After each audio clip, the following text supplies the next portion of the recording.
الحمدللہ رب العالمین والعاقبۃ للمتقین والصلاة والسلام علی نبیہ الکریم اما بعد فاعوذ باللہ من الشیطان الرجیم بسم اللہ الرحمن الرحیم ومن يطع الله والرسول فأولئك مع الذين أنعم الله عليهم من النبيين والصديقين والشهداء والصالحين وحسن أولئك رفيقا ذلك الفضل من الله وكفى بالله عليما.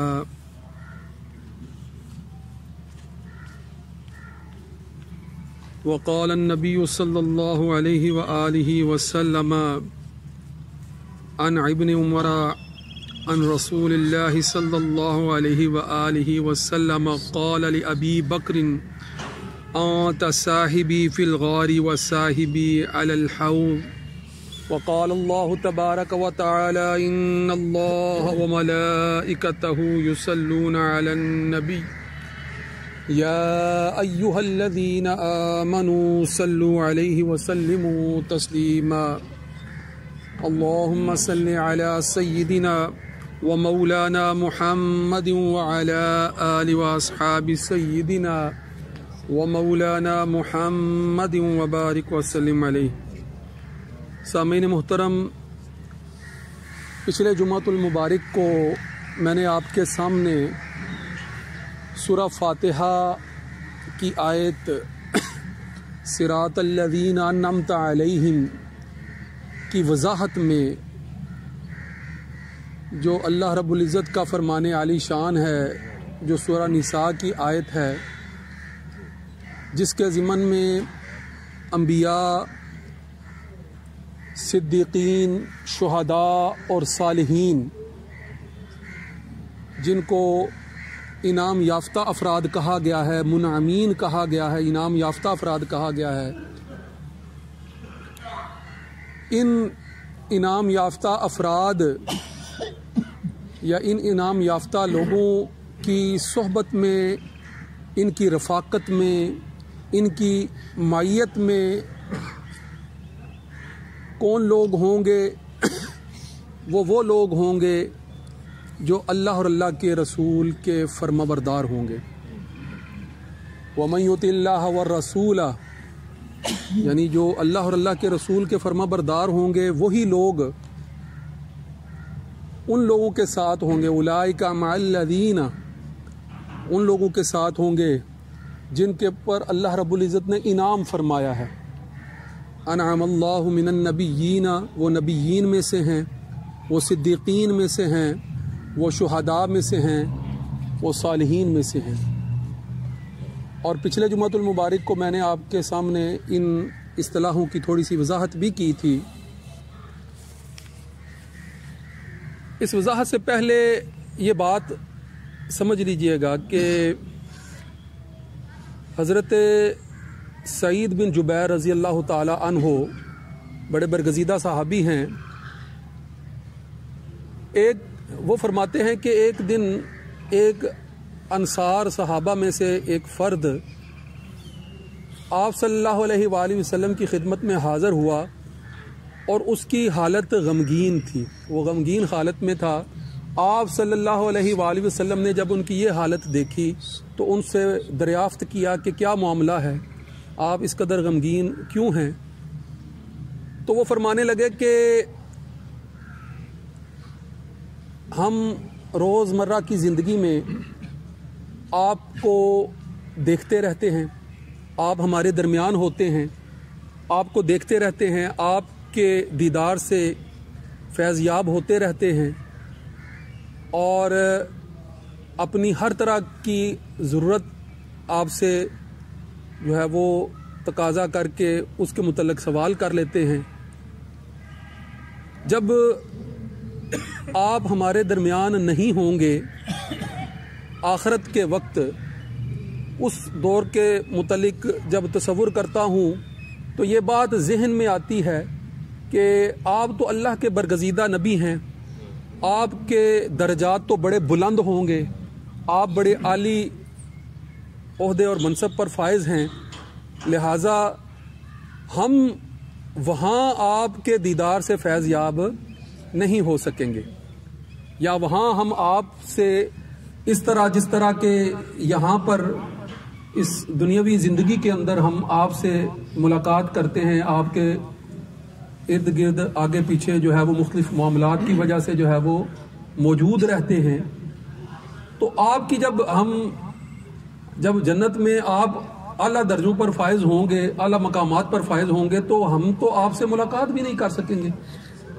تو جب یہ تصور کرتا ہوں تو میں غمگین ہو جاتا ہوں۔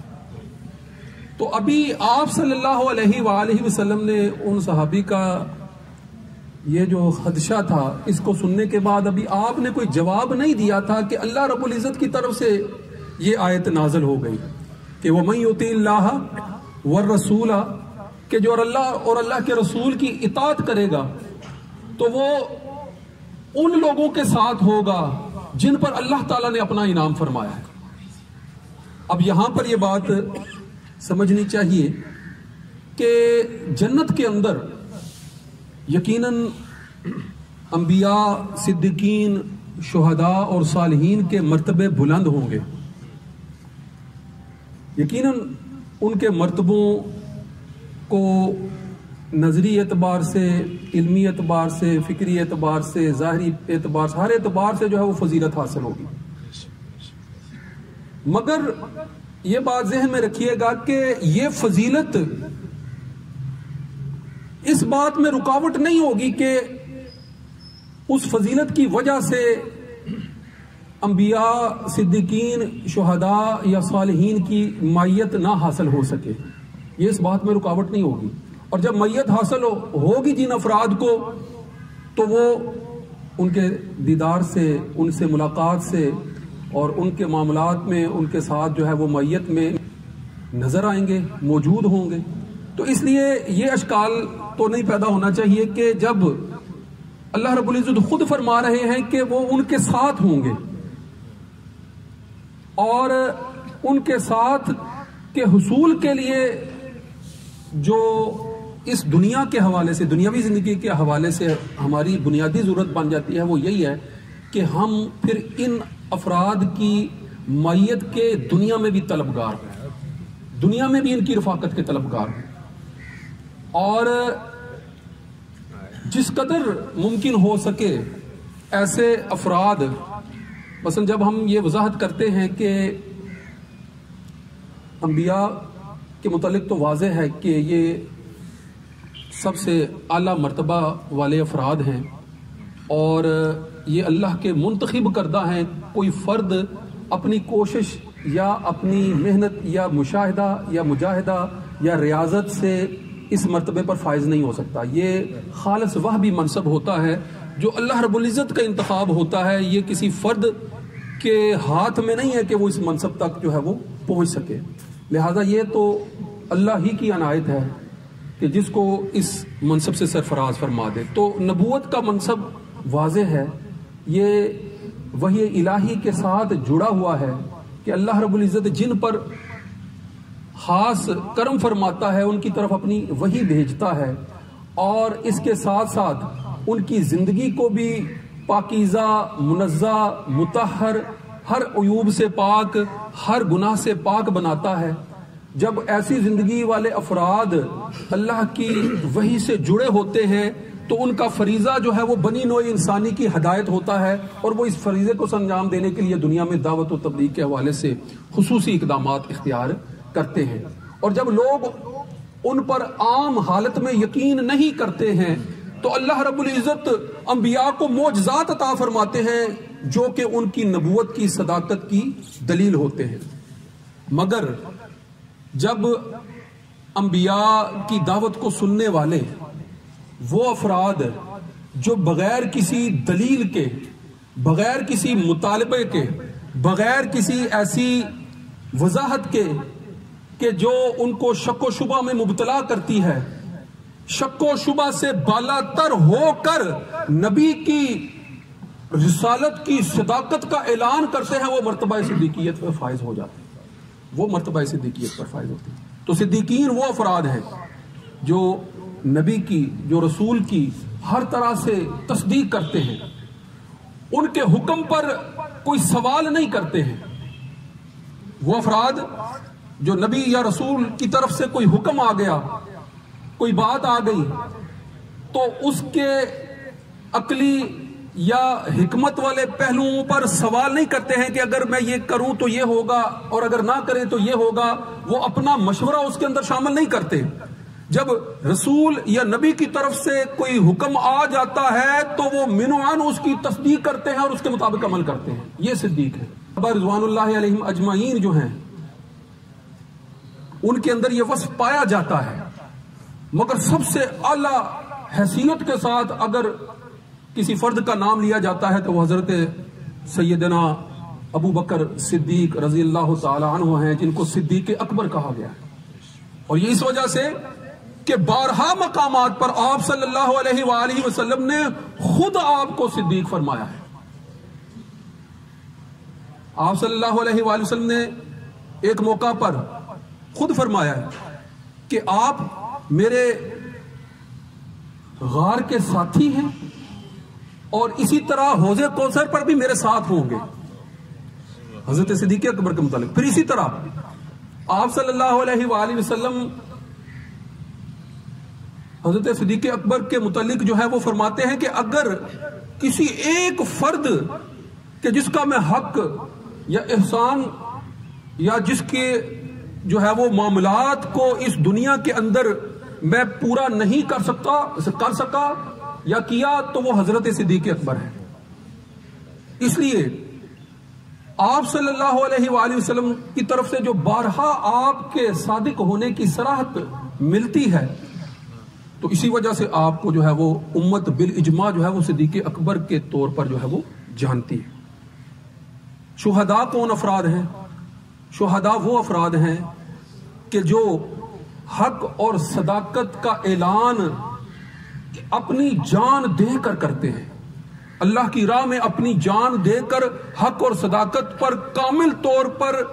قائم اور کاربند رہنے کی گواہی دیتے ہیں، وہ شہداء ہیں۔ اس لیے ان کو گواہی دینے والا شہید اور شہادت اللہ کی راہ میں اپنی جان کی قربانی پیش کر کے گواہی دینے والا شہید جو ہے وہ شمار کیا جاتا ہے۔ اور صالحین کون افراد ہیں؟ صالحین وہ افراد ہیں کہ عام حالت میں اگر جو ہے عام سادہ مفہوم میں اگر ان کی تفہیم کی جائے تو وہ افراد کہ جنہوں نے اپنی زندگیوں کو نیکی کے ساتھ اس قدر جوڑ لیا ہے کہ عام معمول میں بھی جو ہے وہ ان سے کوئی گناہ سرزد نہیں ہوتا، اور من حیث المجموع جو ہے وہ ان کی نیکیاں ان کے گناہوں پر غالب آ جاتی ہیں۔ یہ صالحین ہیں۔ صالحین شہداء کی رفاقت کے طلبگار ہونے چاہیے۔ شہداء جو ہیں وہ صدیقین کی رفاقت کے طلبگار ہوتے ہیں، اور صدیقین جو ہے وہ انبیاء کی رفاقت کے طلبگار ہوتے ہیں، اور ان اعلی منعمین کی حیثیت سے بیان کیے جانے والے افراد کے ساتھ رفاقت کے من حیث المجموع طلبگار سب مسلمانوں کو ہونا چاہیے۔ یہ رفاقت ایسی ہے جو اس سلسلے کے ساتھ انسان کو جوڑتی ہے، جو سلسلہ علماء کا ہے، جو صوفیاء کا ہے، جو اولیاء اللہ کا سلسلہ ہے، وہ سلسلہ کہ جس سلسلے سے جڑ کر انسان نیکی اور ہدایت کے راستے پر چلنے کے لیے واضح طور پر جو ہے وہ راستہ دیکھ لیتا ہے اور سمجھ پاتا ہے کہ یہی وہ راستہ ہے کہ جس راستے پر چل کر جو دنیا کی اخلاقی، معاشی، معاشرتی، اقتصادی ہر طرح سے جو برائیاں ہیں ان سے محفوظ رہ سکتا ہے، ہر طرح کی ہر سطح کی برائیوں سے محفوظ رہ سکتا ہے۔ تو منعمین وہ افراد جن کو اللہ رب العزت نے منعمین، ان کے راستے پر چلنے کی ہم روزانہ جو ہے وہ ایمان والے نماز کی حالت میں دعا کرتے ہیں کہ صراط الذین انعمت علیہم، کہ ہمیں ان لوگوں کے راستے پر چلا جن پر تیرا انعام ہوا ہے۔ اور وہ منعمین افراد اگر آپ اس کو اس سطح پر دیکھیں کہ یقیناً جو ہے وہ اعلی اور افضل اور فضیلت والے لوگ ہیں، مگر ان کی فضیلت جو ہے وہ اس بات میں رکاوٹ نہیں ہوگی کہ عام ایمان والے جو ہیں ذرا غور کریں نا کہ رسول اللہ صلی اللہ علیہ وآلہ وسلم قیامت کے روز جب آپ شفاعت کے منصب پر جو ہے وہ براجمان ہوں گے، وہ مقام جو سب سے بلند مقام ہے، جس کو مقام محمود کہا گیا ہے، سب سے زیادہ تعریف کیا گیا، سب سے زیادہ جو ہے وہ پسند کیا گیا، سب سے زیادہ بلند کیا گیا، وہ مقام محمود جس پر آپ صلی اللہ علیہ وآلہ وسلم اس حیثیت سے جو ہے وہ براجمان ہوں گے کہ ہر اپنے امتی کی شفاعت کے لیے جو ہے وہ رب کے حضور جو ہے وہ اس فرد، چاہے وہ ایمان والا ہے، چاہے ایمان والا ہونے کے باوجود چاہے وہ گناہگار ہے، پھر بھی جو ہے وہ اس کی مغفرت کے لیے رب کے حضور جو ہے وہ دعا گو ہوں گے۔ تو جب شفاعت کے منصب پر آپ فائز ہوں گے اور مسلمان جو گناہگار بھی ہوں گے ان کی شفاعت کے لیے کھڑے ہوں گے، تو کیا گناہگار مسلمان ان کو نہیں دیکھ رہے ہوں گے، یا وہ گناہگار مسلمانوں کو نہیں پہچان رہے ہوں گے؟ آپ صلی اللہ علیہ وآلہ وسلم کو جب شاہد کی حیثیت سے جو ہے وہ تمام مسلمانوں پر جو ہے اور پھر تمام امت پر جو ہے وہ گواہ بنایا گیا ہے، تو وہ اس وقت بتائیں گے کہ یہ ایمان والا ہے، یہ میرے امت کا فرد ہے، یہ مجھ پر درود و سلام بھیجتا تھا، میں اس کے درودوں کے جو ہے وہ جواب زندگی میں بھی جو ہے وہ دیا کرتا تھا ان کی، اور آج جو ہے ان کی مغفرت کے لیے بھی میں شفاعت کرنے والا ہوں۔ تو اسی نقطہ نظر کے ساتھ کہ منامین افراد کے ساتھ جڑنے کا جو ہے وہ ایک جو پہلو ہے اس کو اپنی زندگی میں لانا اور اس کے ذریعے سے راہ ہدایت اور راہ راست پر کاربند رہنا، یہ ہمارے لیے اولین طور پر جو ہے وہ زندگی کے اندر مشعل راہ کے طور پر بھی اور ذمہ داری کے طور پر بھی جو ہے وہ ہمارے سب کا جو ہے وہ نقطہ نظر اور فریضہ اور کام ہونا چاہیے۔ وآخر دعوانا ان الحمدللہ رب العالمین۔ سنتیں ادا فرما۔